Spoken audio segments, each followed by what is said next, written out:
사랑하는 시흥동산교회 성도 여러분, 좋은 아침입니다. 간밤에 잘 주무셨습니까?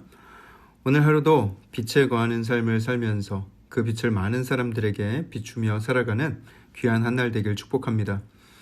여러분, 살다 보면 화가 머리끝까지 치미는 경우가 있습니다. 화를 한 번도 내본 적 없다 하는 사람은 글쎄요, 사회생활을 전혀 안 하고 계시거나 아니면 남들에게 아예 관심이 없는 어떤 극단적인 경우이지 않을까 생각을 합니다. 누구나 다 화날 일이 생길 수가 있습니다. 다만 사람마다 차이가 있다면 그 화를 어떻게 다스리는가의 문제이겠죠. 미국 정신의학회에서 한국인들만 가지고 있는 병으로서 화병을 정의했습니다. 그냥 표기 자체도 영어 단어로 새로 만든 게 아니라 화병이라고 그냥 한글을 영어로 발음 나는 대로 표기를 했습니다. 한국인만 가지고 있는 특징적인 질환이라고 본 것이죠. 왜냐하면 한국인들은 화를 참는 데 익숙하고 또 어떻게 풀어야 할지 잘 모르는 데서 비롯된 병이라고 여겨졌기 때문입니다. 제가 지난 교회에 있을 때 섬기던 권사님의 남편분도 누구인지 알려고 하지 마세요. 궁금해하지도 마세요. 그분도 화병에 걸리셨습니다. 평생 벌어둔 재산을 떼먹고 도망간 사람 때문에 화병이 나셔서 평생 그 응어리를 가지고 살다가 돌아가셨어요. 살면서 그 화병 때문에 얼마나 마음에 큰 고생을 하셨는지 모르겠어요. 너무 안타깝습니다. 응어리진 마음. 결국 그것이 원인 모를 또 육신의 병까지 가져온 것이죠. 그렇기 때문에 여러분, 제가 화가 났을 때 도움이 될 만한 것 몇 가지를 좀 알려드리겠습니다. 첫째, 무작정 걷는 방법입니다. 아무 생각하지 말고 그냥 풍경을 보면서 걷는 것. 이게 화를 다스리는데 아주 큰 도움이 된다고 해요.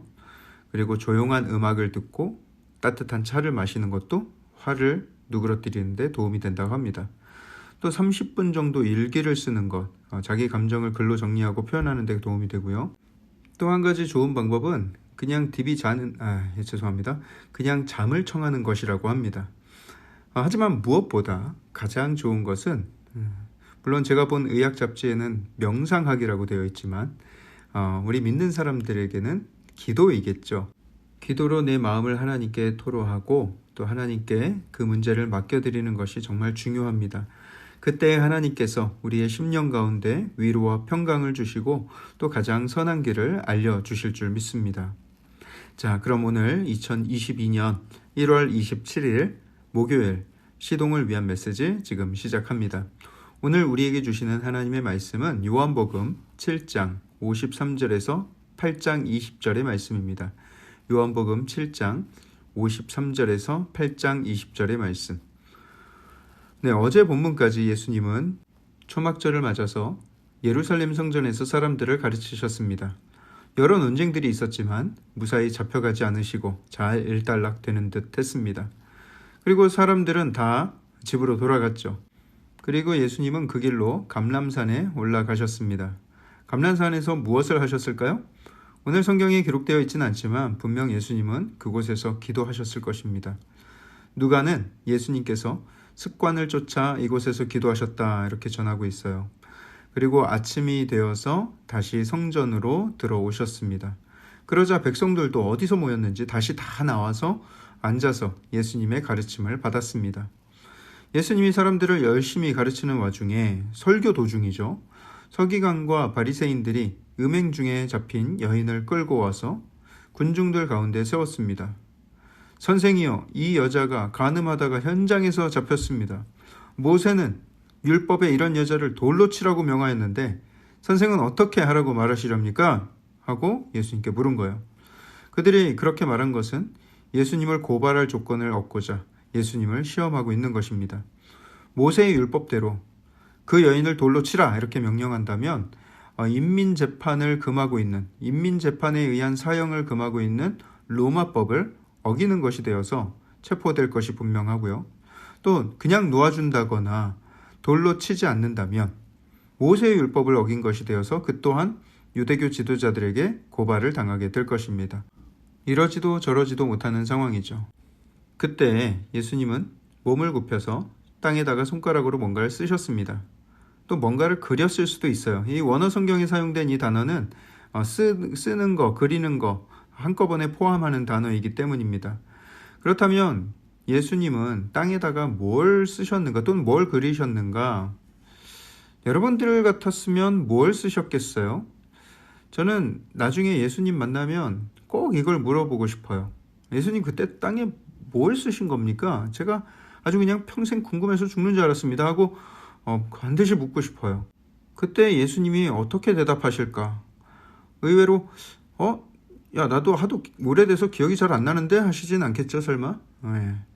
또는 그렇게 궁금해서 물었는데 그거 비밀이야 하고 또 영원히 궁금하게 만들지는 않으시겠죠?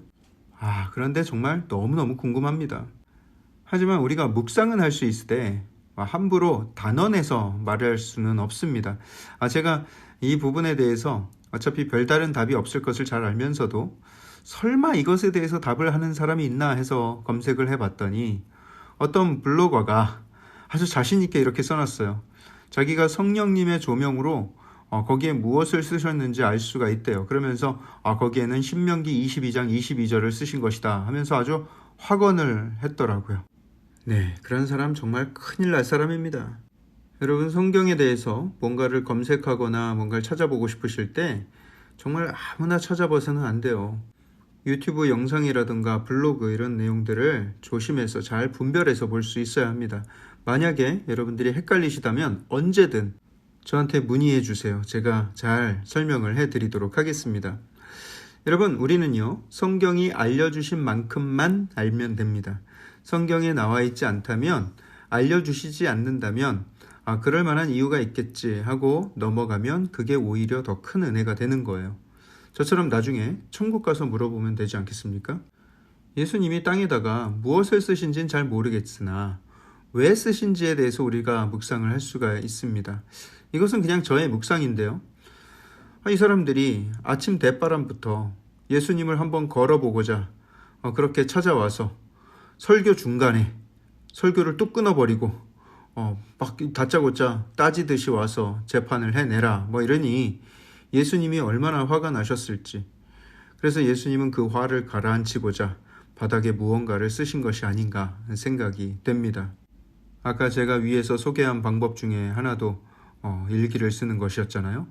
네, 이 또한 우리가 천국 가서 예수님께 물어봐야 할 일이지만요. 예수님 그때 왜 그러신 거예요? 그땐 내가 화딱지가 나서 그랬지. 이렇게 대답하지 않으실까? 자, 이들이 계속 예수님께 집요하게 묻습니다. 어떻게 하면 좋습니까? 왜 말씀이 없으십니까? 왜 자꾸 바닥에다 뭘 쓰면서 딴청 피우십니까? 하면서 계속 예수님을 귀찮게 구는 거예요. 그때 예수님이 자리에서 일어나면서 말씀하십니다. 너희 중에 죄 없는 자가 먼저 돌로 치라. 그런데 그 말을 듣고 그 누구도 나 죄 없으니까 내가 먼저 돌 던질게 하고 나서는 사람이 한 사람도 없었다라는 거예요. 왜 그럴까요? 네, 그 누구도 죄가 없는 사람은 한 사람도 없기 때문입니다. 그 일을 고발했던 서기관들과 바리새인들을 비롯해서 다들 한 방 먹은 거예요. 그리고 주섬주섬 그 자리를 뜨기 시작합니다. 예수님은 다시 땅에 앉으셔서 또 다시 뭔가를 쓰기 시작하시는데 그러는 동안 사람들은 완전히 다 떠나가고 또 예수님이 자리에서 일어나셨을 때에는 그 여자 말고는 아무도 없었습니다. 예수님이 그 여인에게 물으십니다. 여자여, 너를 고발하던 그들이 다 어디 있느냐? 너를 정죄한 자가 없느냐? 한국말로 번역하면서 이게 뉘앙스까지 의역이 되어버렸는데요. 여기에서 이 여자여라는 호칭은 부드럽고 정감 넘치고 여성에게 사용할 수 있는 가장 존칭을 사용하신 것입니다. 말하자면 예수님은 가늠한 여인일지라도 끝까지 너그러운 마음으로 그녀를 인격적으로 존중해 주었다는 말입니다. 그리고 두려움에 떨던 이 여인에게 안전하다는 것을 확인시켜 주시는 것이죠. 그리고는 말씀하십니다. 나도 너를 정죄하지 아니하노니 가서 다시는 죄를 범하지 말라. 이 말씀은 경고의 메시지이기도 하고 용서의 메시지이기도 합니다. 나도 너를 정죄하지 않겠다. 죄가 있는 사람들이야. 양심의 거리낌이 있어서 너를 정죄하지 못했다지만 전혀 죄가 없는 나도 너를 정죄하지 않겠다. 정죄하지 않겠다는 것은 용서하시겠다라는 것이죠. 그런데 여러분 이것이요 그냥 좋은 게 좋은 거니까 이번은 그냥 넘어가자 이런 말이 아닙니다. 내가 이번은 모른 척 해줄게 이런 말도 아닙니다. 죄를 용서하시겠다라는 것은 죄를 사해 주시겠다라는 말씀이에요.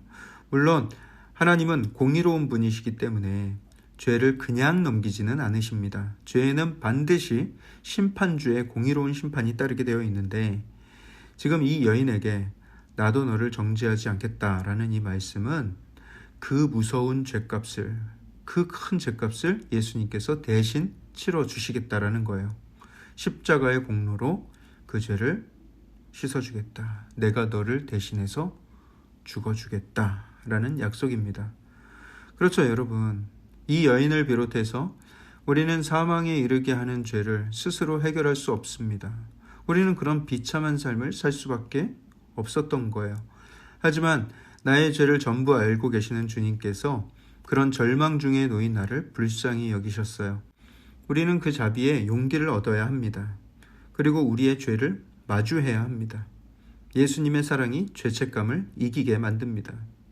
우리의 죄와 죄로 인한 수치심을 부정하기보다는 또 그것에 의해서 절망하기보다는 우리의 죄로 가슴 아파하시는 예수님을 만나 용서를 받아야 하는 것이죠.